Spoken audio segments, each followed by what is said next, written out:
Okay, thank you for the opportunity, Liz, Tina, and also all the team of CDC who helped us through this crisis.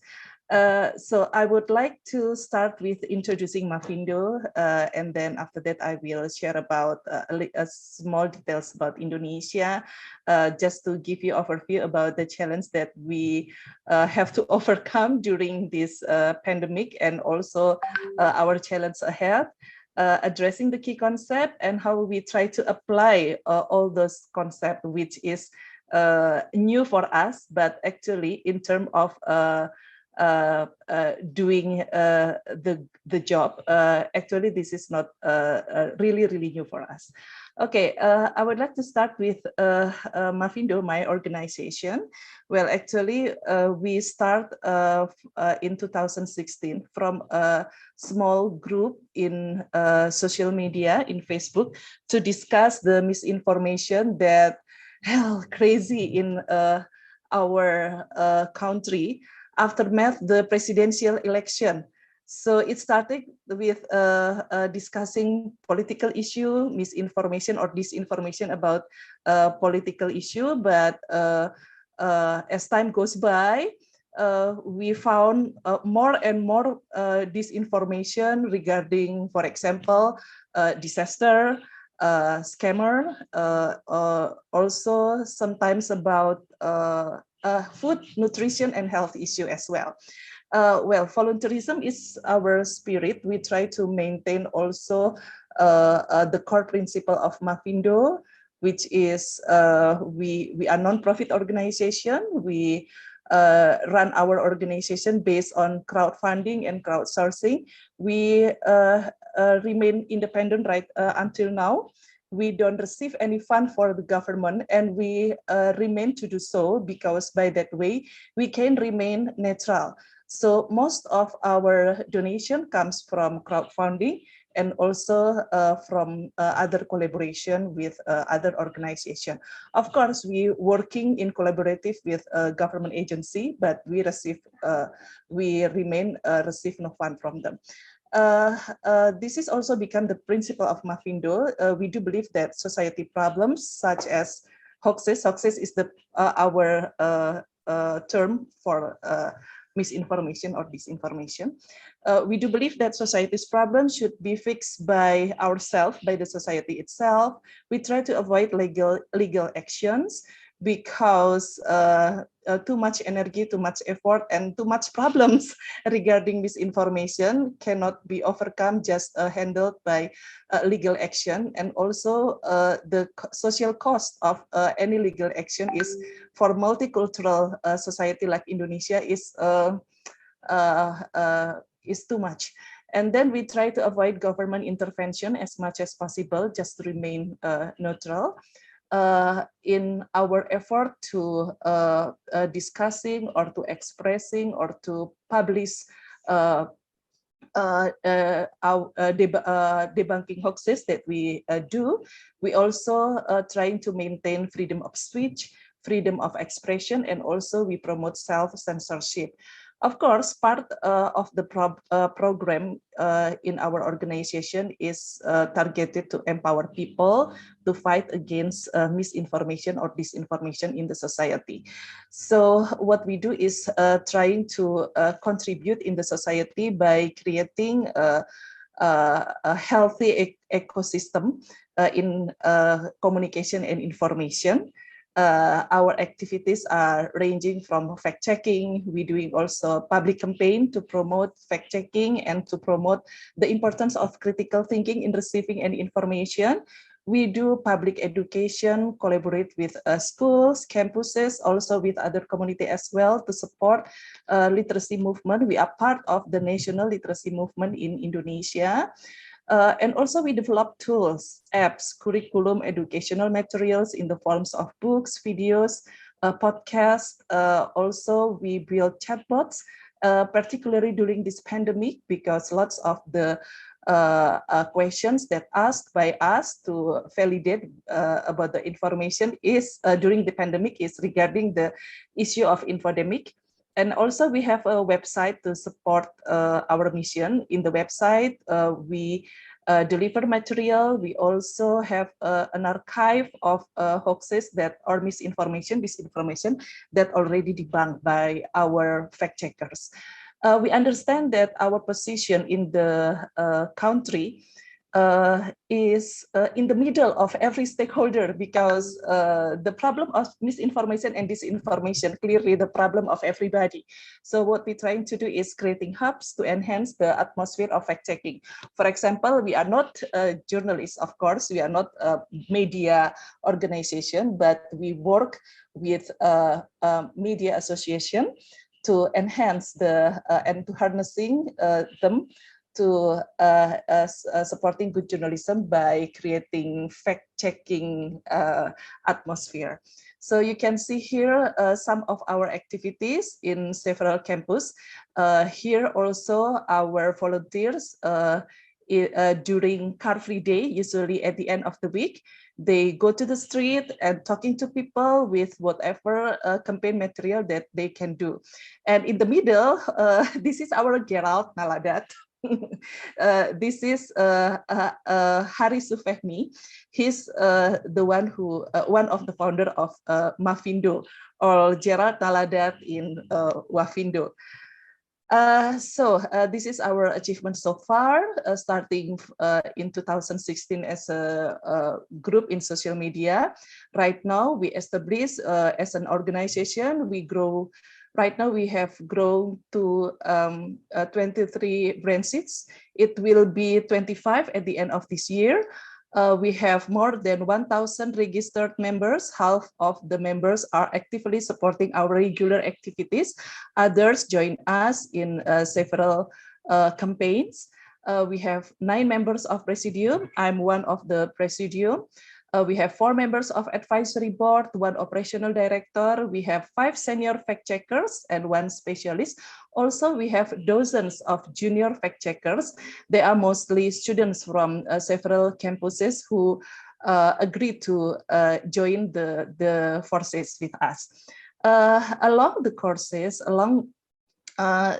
we have reached through offline activities, through 450 activities, we have already reached more than 50,000 people.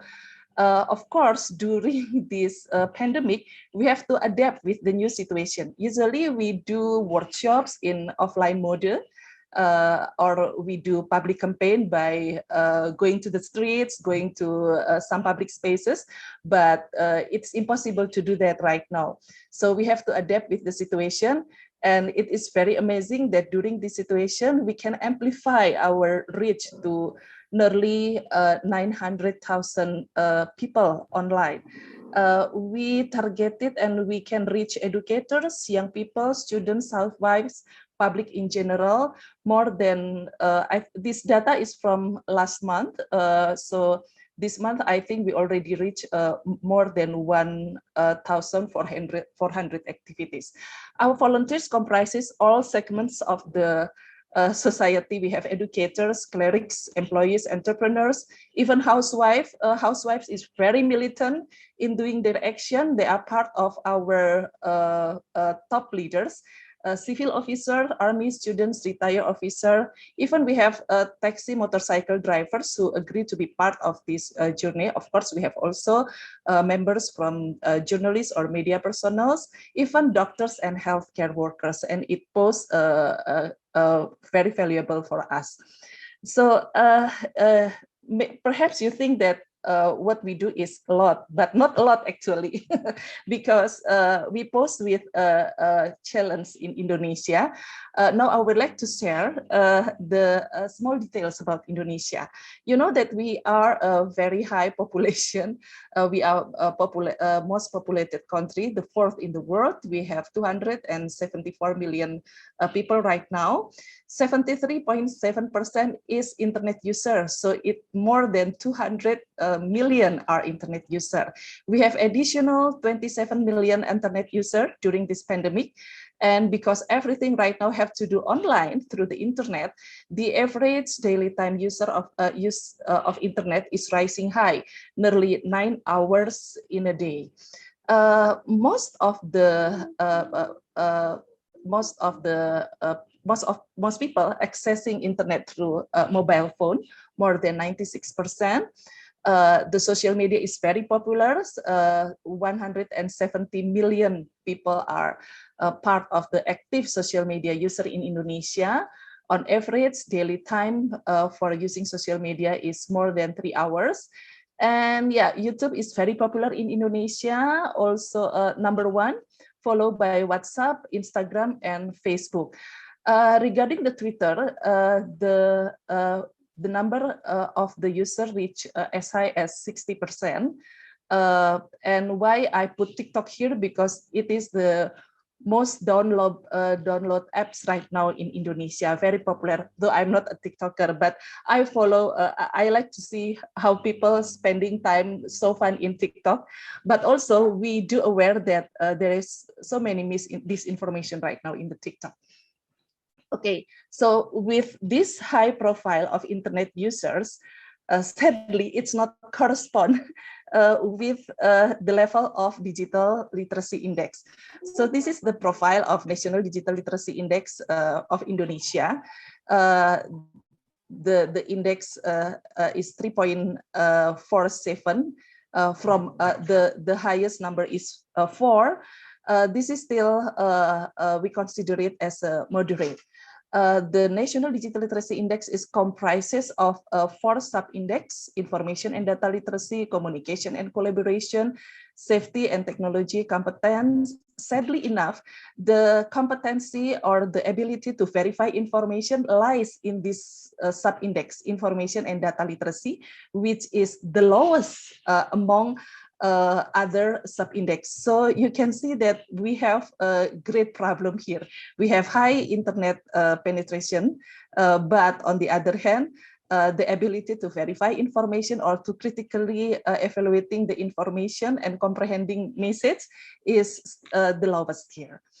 I would like also to share to you the social capital that we have, because we're talking about community resilience. Though we have so many problems with misinformation, with hoaxes, actually, on the other hand, we are successfully raising public awareness about the danger of hoaxes and the importance of doing fact-checking. So we have here high awareness of hoaxes. Our campaign in 2016-2017 has generated public awareness and attention toward the problem. Everybody seem be part of the campaign, from government agency, communities, and other local communities as well. In terms of social cohesion, we have this number. It ranks very high on the focus of common good. We have a good index for high solidarity and helpfulness, and also respect for social rules, civic participation. But we also have challenge in this two kind of data. We rank slow on social relations, resilient social networks, trust in people is decreasing. Also, acceptance in diversity right now also show us a decreasing degree. We also ranks relatively low on the level of connectedness. We have to admit that this pandemic posed us a great challenge, because usually people convene, people gathering in public spaces. We are so happy to have a mutual party, something like that. But now during this pandemic, everything just shut off, and yeah, it affect the level of connectedness among us. And also we have lower trust in institution and a lower perception of fairness and identification. Part of the trust that is became low right now in the government is due to the political polarization that's still shadowing our country. But okay, but on the other hand, we have strong tradition of community engagement. We call community engagement in Indonesia gotong royong. So it is inherently in Indonesian values. Also, be part of gotong royong is volunteerism and collectivism. So I think it is one of the big advantage of Indonesia. Regarding the index of democracy, right now we also face this one. The index of democracy in Indonesia is decreasing. More people feels that the government is give more pressure to the people right now. Also, the index of community engagement is also decreasing. There are 4 parameters for the index: social collaboration, social networking, collective action, and social trust. And this one poses us a challenge during this pandemic. Okay, right. Now I would like to share to you the COVID situation in Indonesia. So with this kind of profile of Indonesia, this is our challenge right now.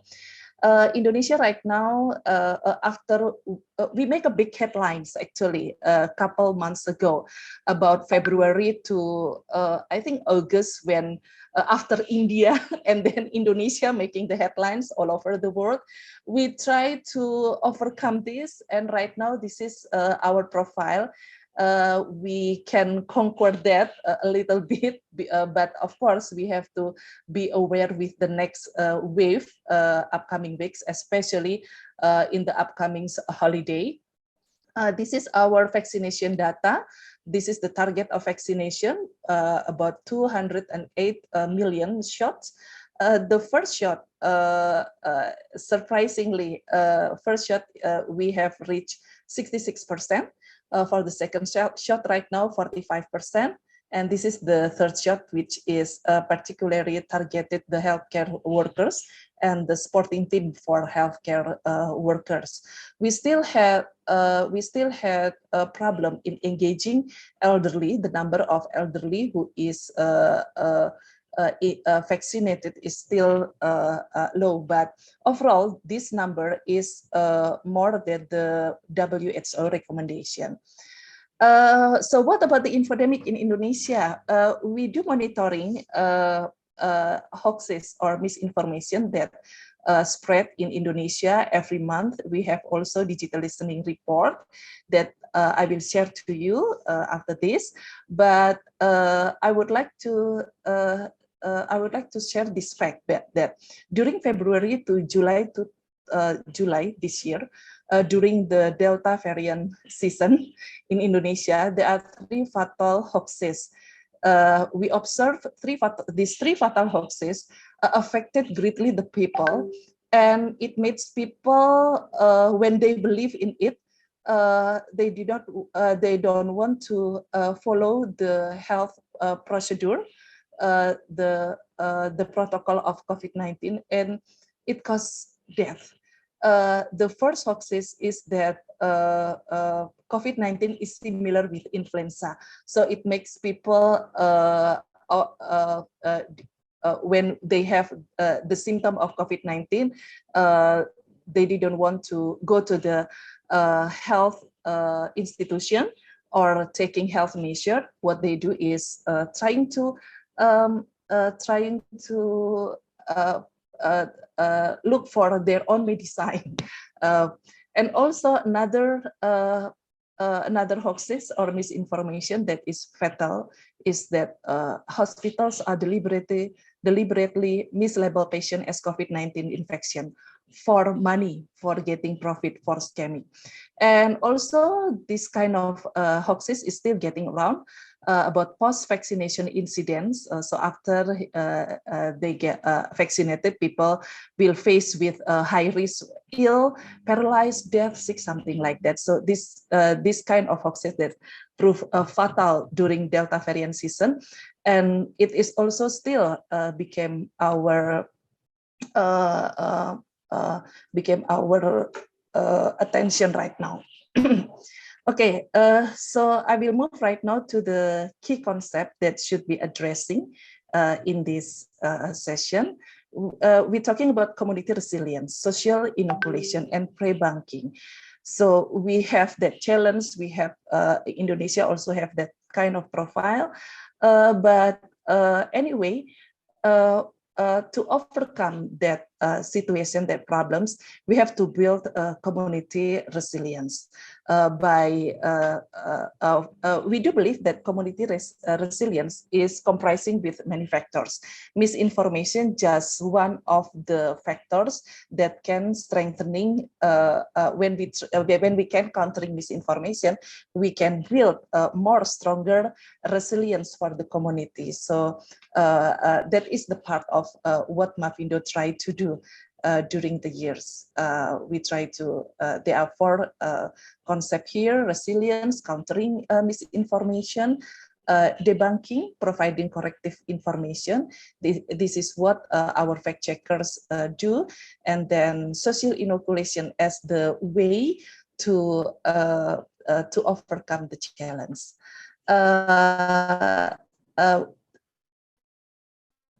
We also understand that when we talk about community resilience, it comprises with many things, from leadership, strategy, culture, and behaviors. Also, resilience or not, it will prove through preparedness and our ability to managing risk. We do believe that community, when we say that we are resilient, it means that our community already meeting this criteria, from knowledgeable and healthy, able to assess and manage, organize, has the capacity to identify problems, establish priorities and act, engage in development local policy, connected and has relationship with other stakeholders as well, has infrastructure and services, however minimum it is, has economic opportunity, or at least have resources to grow up, and then have values and manage its natural resources, also has the ability to protect, enhance, and maintain them. During the infodemic training manager, we also noted that these keywords of community resilience is exchanging over time, collaborative, equitable, inclusive, innovative, motivated, prepared, and also transparent, open, accountable, representative, aspiration, and dreams. And this is these keywords also guide us during our work to build this community resilience. During the years, we also introduced with the concept of social inoculation. So we all know together how social inoculation works.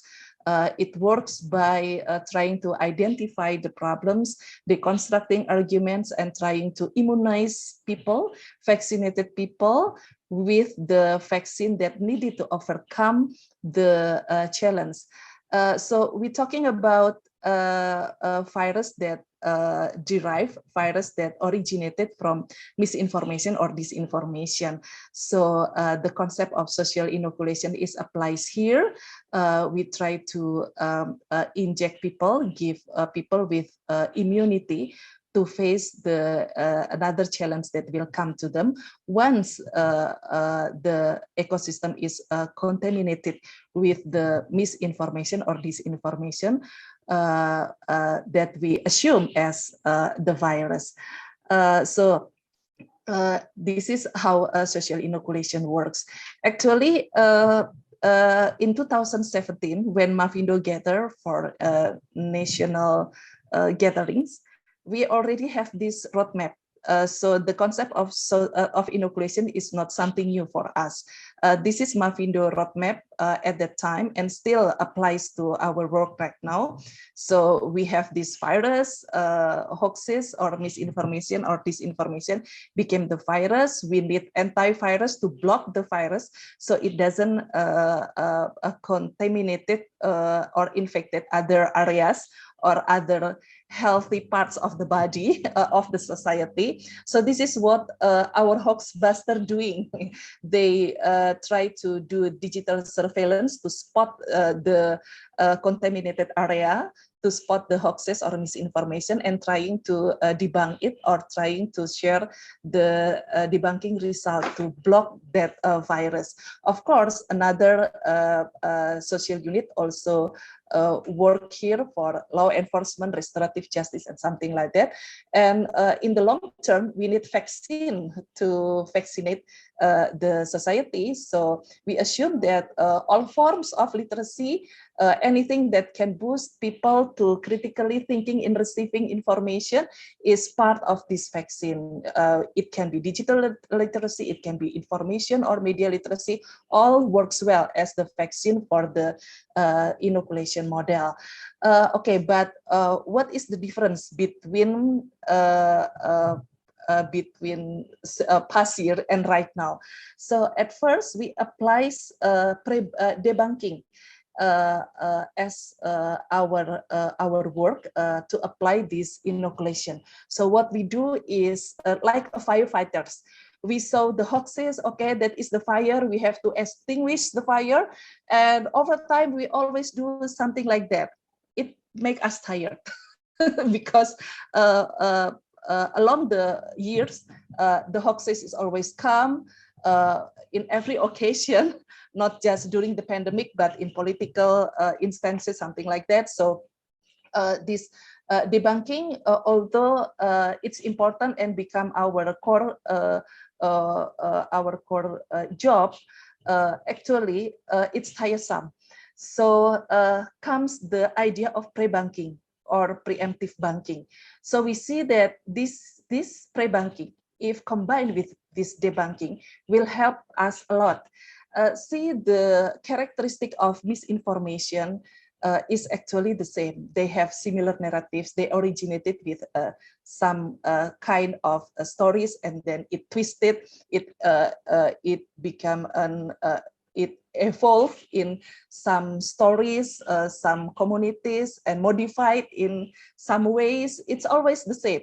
So we try to use that knowledge to design a pre-banking to help people anticipate for the upcoming misinformation during the crisis that we face. So this is us right now. We try to apply debunking in combining it with the pre-banking. So how to just a small, tiny note, Santi, you have a few more minutes left. Okay. This is the last part. Thank you, Liz. This is the last part of what Mavindo during the pandemic times, and this is also displaying how we try to apply the pre-banking strategies. We're doing online workshop in everywhere to equip people with fact-checking abilities, and also we encourage our members to support task force of COVID-19 at national or local level, regional level, every level. We producing videos as educational tools to support that mission. And also we held literacy summit where we gather some experts to discuss about this. We're doing surveillance of the situation. So by that way, we can inform the people updated information about misinformation in the hopes that others can can anticipate for this situation. This is an example of our digital listening report. We do weekly for this one to the National Task Force of Indonesia. So we map the trend of conversation. We also mapping the YouTube comments, so that way we can understand what is the predominantly among the people, their opinion about the vaccination or other issue as well. We try also to understand how hoax actors spinning current issues, how they try to provoke people by what kind of issue, and also we map top hoax actors, top influencers. We doing this and release this report to the National Committee weekly. We also have this digital listening report while we doing content analysis on our debunking hoaxes, which is archived in our website. So by that way, we can understand the popular themes at certain months, type of misinformation, tools being used, impersonated actors even claim of the ability. So this is the last actually. I just want to share to you how we try to apply the psychological inoculation by the coin challenge. Remember that in several months we have in the first weeks of the vaccination, there is a coin challenge everywhere where people trying to prove that the vaccine is containing metal and it's lethal to our health, and they're doing it by they try to prove it by attach a coin. So several members of us have a very genuine idea. They share these photos. Okay, a coin doesn't work for me. It's just a small amount of time, but mine with this 100,000 money, it works. And others seem get infected with that idea, and then they also replicating this by gold nuggets with something sparkle from bronzes and something like that. So we can see here how the inoculation work by weaken toxic message.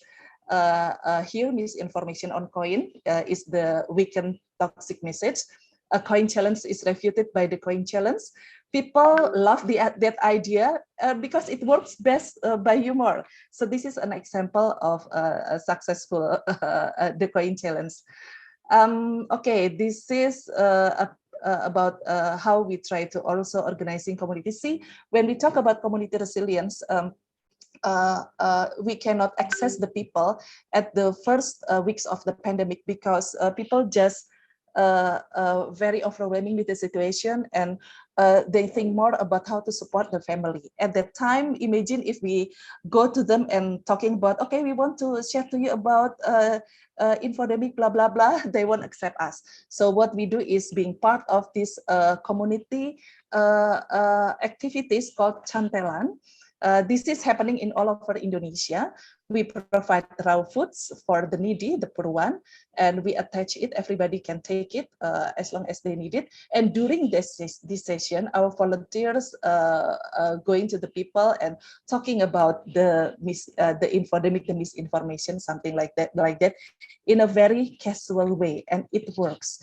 So I think to summarize what we do, community resilience is about education, engagement, partnership, and what we do is trying building awareness, digital surveillance, balancing information, blocking toxic information, neutralize group, prevent them to become echo chamber, debunking and sharing debunking result. And these 3 tips is the last one. First of all, please do monitoring and surveillance because it is matter. Digital listening report, social surveillance, or anything. If you can, if you doesn't have sophisticated tools to do digital listening report, that's okay. We ask our volunteers to hear what people say to them, and it is also very important. Please don't let public space vacuum for credible information. We all know that hoax actors over there are trying to grab people attention. So whatever happened, don't let it be. So please, we ask our volunteers to keep updated the information. Don't stay silent. And yeah, to solve the problem of misinformation sometimes needs uncommon approach. Perhaps the problems came from a digital platform, but the way to overcome this sometimes needs something that really undigital. So that's all. I'm sorry because I'm already taking too much time, but happy to discuss with you all because I know that all over the world, all of you are also the unicorns who also have a very important experience to share. Thank you so much.